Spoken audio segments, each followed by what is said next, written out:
ছঠে সাধ্যম সমাচরে। ভগবান জগৎকে দেখিয়ে দিলেন। বলদেব প্রভু একদম চুপ হয়ে গেছেন, কেন তিনিও বুঝে গেলেন গোবিন্দ যদি কাউকে মারতে চায় তাহলে সংসারে কেউ তাকে বাঁচাতে পারবে। রাখে কৃষ্ণ, মারে কে, আর মারে কৃষ্ণ রাখে। দুর্যোধন সেই অবস্থায় পড়ে রয়েছে। এদিকে পাণ্ডবরা সব বিজয় উৎসবে মেতে আছে, কেন যুদ্ধে বিজয় হয়ে গেছে। সেই অবস্থায় সেখানে দুর্যোধনের কাছে এসে উপস্থিত হলেন কে? অশ্বত্থামা।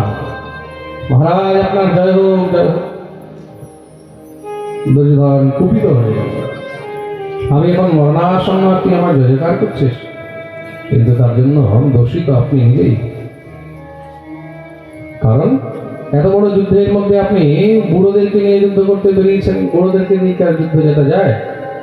তাহলে বলে একবার যদি আপনি আমাকে সঙ্গে নিয়ে সেনাপতি বানাতেন, যদি আমাকে আপনি আদেশ দিতেন, আমি পঞ্চপাণ্ডবের মাথা এনে দিয়ে দিতাম। দুর্যোধন বলছে তাই নাকি? এখন করতে পারবে? বলে আপনি আদেশ করুন, আজকে রাত্রেই পঞ্চপাণ্ডবের মাথা এনে দিয়ে দেবো। দুর্যোধন বলবে যদি তুমি এই কাজ করে দাও তাহলে আমি তোমার ঋণী থাকবো, আমি আমার অর্ধেক রাজত্ব তোমায় দিয়ে দেবো। অশ্বত্থামা বেরিয়ে গেছে পঞ্চপাণ্ডবের মাথা। ভগবানের ঋণ কিন্তু ঘুম হচ্ছে না, ভগবানের চিন্তা বেড়ে যাচ্ছে। দেখুন, পাণ্ডবদের উপরে বিপত্তি আসছে, চিন্তা পাণ্ডবদের নেই। চিন্তা কার? হ্যাঁ, গোবিন্দ। ভগবান চিন্তিত কেন? কেন কি পাণ্ডবরা নিজের সর্বস্ব ভগবানের চরণে সমর্পণ করে দিয়েছে। আর জীব যখন নিজের দায়িত্ব গোবিন্দের উপরে ছেড়ে দেয়, তখন ভগবান তার ভার নিজের কাঁধে নেয়। ভগবান নিজেই বলছেন যোগক্ষেমং বহাম্যহম, আমি তার ভার বহন করি। কে? যে আমার চরণে শরণাপন্ন হয়। পাণ্ডবরা নিশ্চিন্ত হয়ে গেছে, ভগবানের চিন্তা বেড়ে গেছে। যদি পাণ্ডবদের কিছু হয় তাহলে পাণ্ডবদের কিছু যাবে না, যাবে তো গোবিন্দেরই।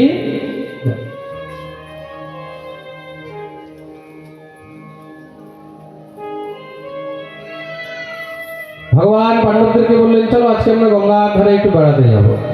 কেউ একবার জিজ্ঞাসা করেনি যে গোবিন্দ কেন যাব? এটা হলো প্রভুর প্রতি বিশ্বাস, এটা হলো বিশ্বাস। সমর্পণ কাকে বলে? যেখানে পূর্ণ বিশ্বাস হয়। আমি বলছি যে আরে তোমার প্রতি আমি সমর্পিত, কিন্তু বিশ্বাস নেই। যদি বিশ্বাস না থাকে তাহলে সেখানে সমর্পণের কোনো লাভ নেই। প্রেম সে বলো, প্রমাণ দিয়ে শুনবে। কিন্তু পাণ্ডবদের পূর্ণ বিশ্বাস গোবিন্দের চরণে। ভগবান বলেছেন চলো, মানে চলে গেলেন। একবার কেউ জিজ্ঞাসা করেনি যে কেন যাব।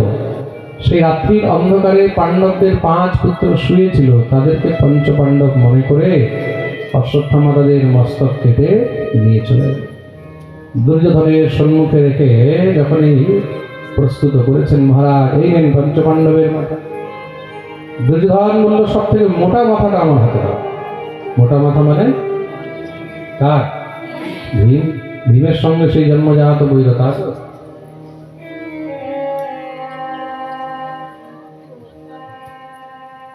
যখনই মহারাজ সেই মস্তকটা দিয়েছেন হাতের মধ্যে, জোরে চাপ দিতেই একদম চুরমার হয়ে গেছে। দুর্যোধন কাঁদতে লাগলেন, তুই কার মাথা নিয়ে? যেই ভীমের মস্তকে 80 মণ গদা দিয়ে প্রহার করেও তার আমি একটা তিল পর্যন্ত মাথা করতে পারলাম না। আর আজকে জোরে চাপ দিতেই চুরমার হয়ে যায়।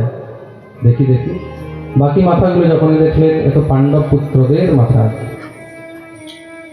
আরে কুলঘাতি, তুই তো আমার বংশের শেষ করে দিল। বেরিয়ে যায় এখান থেকে। আমার শত্রুতা পাণ্ডবদের সঙ্গে ছিল, পাণ্ডব সন্তানদের সঙ্গে নয়।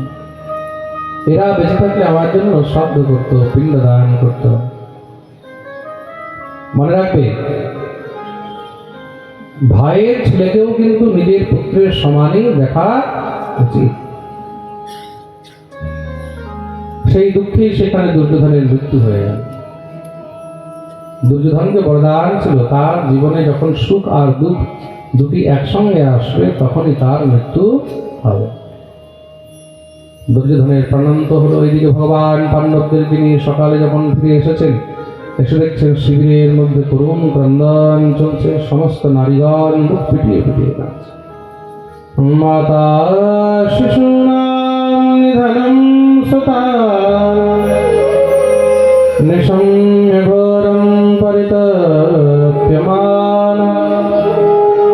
তদা রুদত বাষ্পকলাকুলাক্ষি তাম সান্ত্বয়ন্নাহ কিরীটমালি। মাতা শিশুনাম নিধনম সুতা। আজ সন্তানদের এই বিভৎস হত্যা দেখে সমস্ত নারীগণ কাঁদছেন, দ্রৌপদী বুক পিটিয়ে পিটিয়ে কাঁদছে। অর্জুন এই দৃশ্য দেখে আর থাকতে পারলেন না, বিচলিত হয়ে গেলেন। সঙ্গে সঙ্গে গান্ডীব হাতে নিয়ে প্রতিজ্ঞা করলেন, যতক্ষণ পর্যন্ত সেই দুষ্ট দুরাচারীকে আমি বন্দী বানিয়ে না নিয়ে আসি, এখানে নিজের মুখ আমি দেখাবো না। ভগবানকে নিয়ে চললেন রথে বসে। অশ্বত্থামার সঙ্গে ঘোর যুদ্ধ হলো, সেই যুদ্ধে তাকে বন্দী বানিয়ে নিয়ে এসে দ্রৌপদীর সামনে ফেলে দিলেন। দেবী বলো, এটি কি সাজা? অশ্বত্থামা থরথর করে কাঁপছে। দ্রৌপদী বললেন, মচ্যতামেশ ব্রাহ্মণ নেতরাম গুরু। ছেড়ে দাও, তিনি ব্রাহ্মণ, আর ব্রাহ্মণকে কখনো বধ করা যায় না। আর শুধু তাই নয়, গুরুপুত্র, গুরুবৎ গুরুপুত্রেষু, গুরুপুত্রকেও গুরুর সমানই সম্মান করা উচিত। ভীম গর্জনা করে উঠলেন, তুমি কার কথা শুনছ অর্জুন? যার 5-5টি সন্তান মারা গেছে, তার কি আর মাথা ঠিক থাকে? এক্ষুনি বের ফেলো এই দুষ্ট।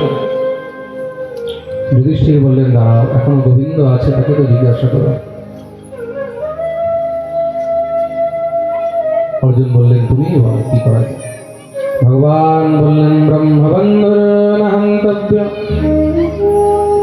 আততাই বধারহণ ময়ৈব ভয়মাম নাত পরিপায়ন শাসন।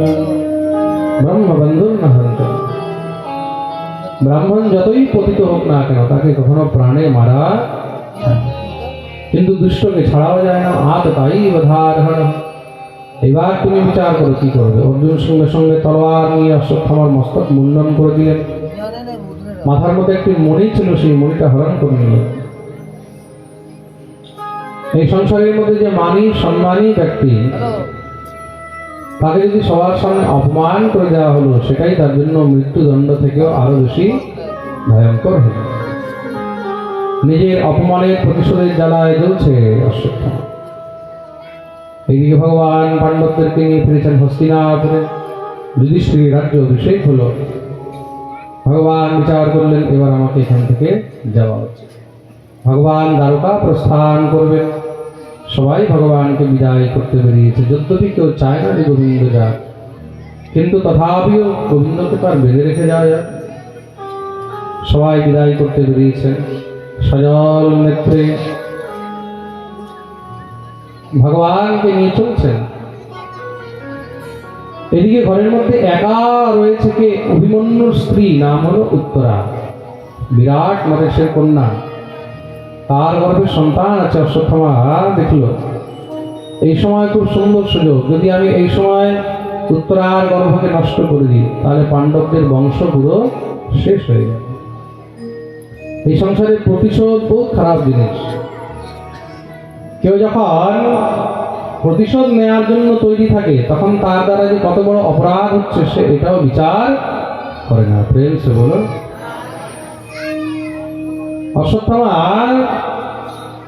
সেই গর্ভস্থ শিশুকে হত্যা করার জন্য ব্রহ্মাস্ত্র প্রয়োগ করল। এইদিকে ভগবান রথে উঠে বসবেন। ভগবান রথে উঠবেন, সেই অবস্থায় পিছন থেকে ডাক আসছে। এখানে উত্তরা দৌড়াচ্ছে। ভগবানকে ডাকলেন, পাহি পাহি মহাযোগী দেবদেব জগৎপতে নান্যম তদ্ভয়ং পশ্যে यत्र मृत्यु परस्परम। हे प्रभु रक्षा कर, रक्षा कर। ভগবান ফিরে দেখেছেন ব্রহ্মাস্ত্র তার দিকে আসতে আর কিঞ্চিত দেরি করেনি, সঙ্গে সঙ্গে মহারাজ সূক্ষ্ম রূপ ধারণ করে তার গর্ভে প্রবিষ্ট হলেন। অস্ত্রতে জহস্বগদয়া নিহারমিপকোপতি। ভগবান সেই গর্ভস্থ শিশুর সেই ব্রহ্মাস্ত্র থেকে রক্ষা করলেন। ব্রহ্মাস্ত্র কিছু করতে পারলো না। কেন? ব্রহ্মাস্ত্র এই সংসারে কার কিছু করতে পারে? প্রমাণ দিয়ে শুনবে। সাধারণ কোনো মানুষ, দেব দেবী বা কোনো অসুর, ব্রহ্মাস্ত্র একমাত্র শুধু তাদেরকেই বিনাশ করতে পারে। কিন্তু যেখানে স্বয়ং নারায়ণ বা নারায়ণ অংশ রয়েছে সেখানে ব্রহ্মাস্ত্র কিছু করতে পারে না। প্রেম সে বলো। সামনে ভগবান যখন এসে উপস্থিত হয়েছেন, ব্রহ্মাস্ত্র নিস্তেজ হয়ে গেল। গর্ভস্থ শিশু রক্ষা করলেন। সৃষ্টিতে এমন প্রথমবার হয়েছে যে কোনো শিশু মাতৃগর্ভে ভগবানের দর্শন পেয়েছে। আর এটাও প্রথমবার হলো যে কোনো নারী একসঙ্গে নিজের গর্ভে ভগবান আর ভক্ত দুটোকেই ধারণ করেছে। ভগবান রক্ষা করে চতুর্ভুজ রূপ ধারণ করে প্রকট হলেন। বলিয়ে ভক্ত বৎসল ভগবান কি জয়। ভগবতী কুন্তী গোবিন্দের চরণে পড়ে কাঁদতে লেগেছেন। দেব স্তুতি আরম্ভ করলেন। কৃষ্ণায় বাসুদেবায় দেবকী নন্দনায় চ নন্দগোপকুমারায় গোবিন্দায় নমো নমঃ। হে প্রভু, আমি কত বড় অভাগিনী। আমার সামনে সাক্ষাৎ অনন্ত কোটি ব্রহ্মাণ্ডের নায়ক স্বয়ং ভগবান ছিল, আর আমি তাকেও চিনতে পারিনি। আজ পর্যন্ত তোমার যেভাবে সেবা করা উচিত আমি করতে পারিনি। তোমাকে শুধুমাত্র আমি ভাইপোই মনে করেছি। কিন্তু আজ আমি বুঝতে পারলাম যে তুমি হলে অনন্ত কোটি ব্রহ্মাণ্ডের নায়ক স্বয়ং ভগবান। ভগবান বললেন, যখন তুমি আজ বুঝেই গেছো তাহলে আজকে ভগবানের কাছে যা চাইবে তুমি চেয়ে নাও। কুন্তী বললেন, যা চাইবো তুমি দেবে তো? ভগবান বললেন, কথা দিলাম। হে গোবিন্দ, যদি দিতেই হয় তাহলে বিপদ সন্তু নঃ শাশ্বত তত্র তত্র জগদ্গুরু ভবতো দর্শনম ইয়স্যাৎ পুনর্ভবদর্শনম। যদি দিতেই হয় তাহলে জগতের যত বিপত্তি আছে, যত দুঃখ আছে, সেগুলো সব তুমি আমার কোলে ফেলে দাও। কি বলছো তুমি পিসি? জগতের জীব আমার কাছে সুখ চায়, সম্পত্তি চায়, বৈভব চায়, অর্থ চায়, যশ চায়, কিন্তু তুমি আমার কাছে দুঃখ চাইছো কেন? ভগবতী কুন্তী বললেন, গোবিন্দ, জীবনে যদি দুঃখ না হতো না তাহলে কিন্তু তোমার কথা বারবার মনে পড়তো না। দুঃখ না হলে এই সংসারে তোমাকে আর কেউ কোনোদিন ডাকতো না।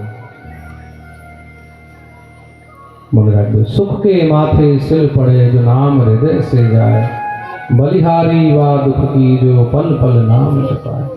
সেই সুখ চায় না যে সুখের মধ্যে আমরা তোমাকে ভুলে যাই। ধন্য সেই দুঃখ যে দুঃখে বারবার তোমার কথা মনে পড়ে।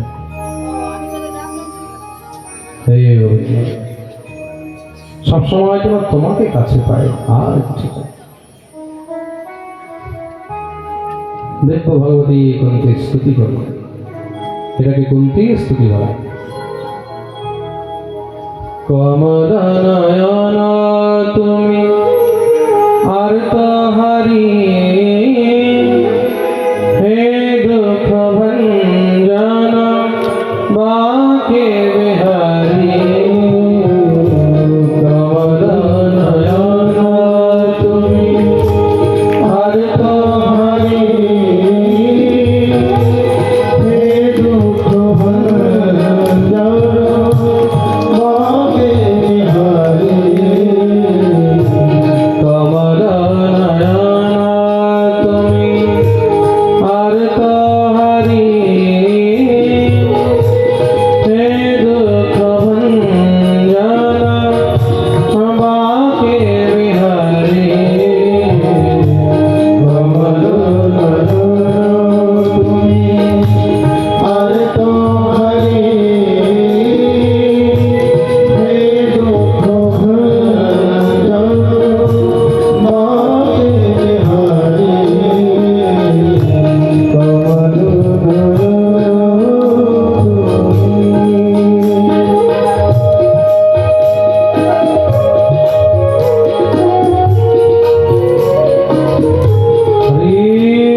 कृष्ण सख विष्णु स्वभावनिद्रुक राजन्य वंशदहनानपवर्गवीर्य गोविंद गोद्विज सुरार्तिहरावतार योगेश्वराखिल गुरु भगवन् नमस्ते। भगवती कुंती भगवाনের स्तुति করিলেন। যদ্যপি ভগবান দ্বারকা যাওয়ার জন্য প্রস্তুত ছিলেন, তথাপিও ভগবান কিছু সময়ের জন্য দ্বারকা গমন স্থগিত করে দিলেন। আরো কিছুদিন ভগবান হস্তিনাপুরে রয়ে গেলেন। একদিন ভগবান দেখছেন সবাই তো বিশ্রাম করছে, কিন্তু যুধিষ্ঠিরের ঘুম নেই।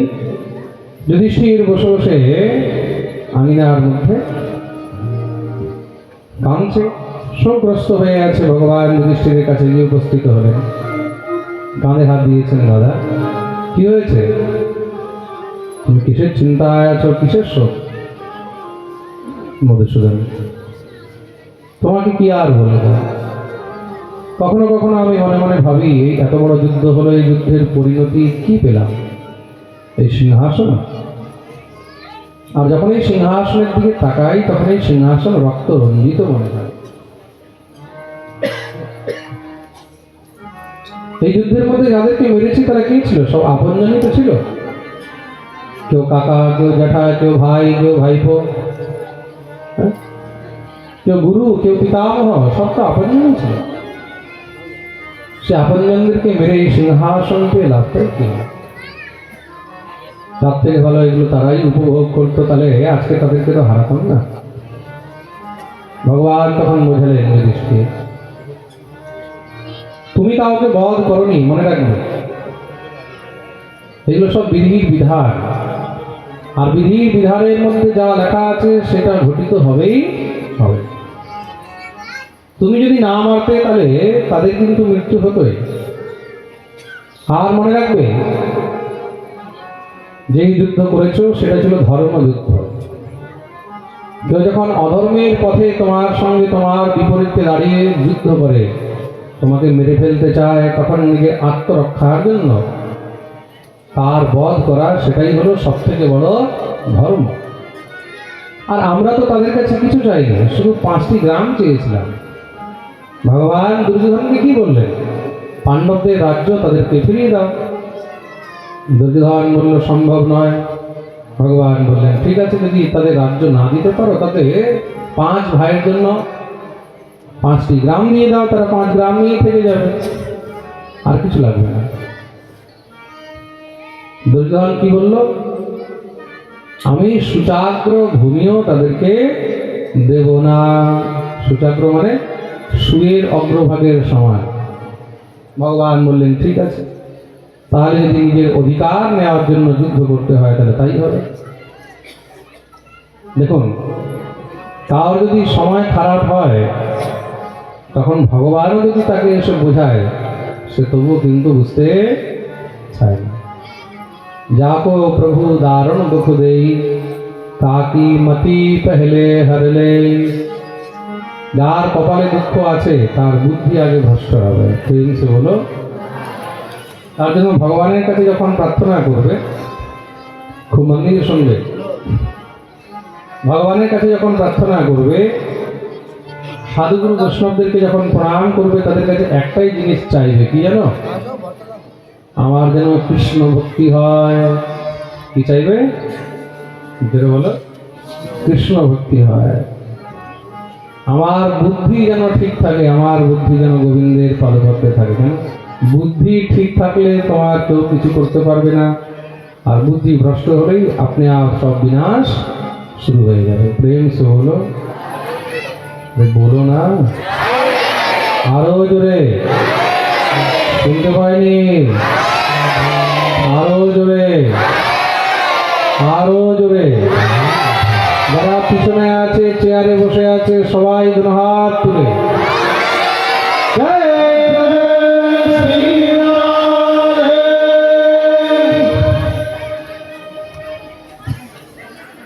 তার জন্য বারবার একটি প্রার্থনা করবে, যেন বুদ্ধি ঠিক থাকে।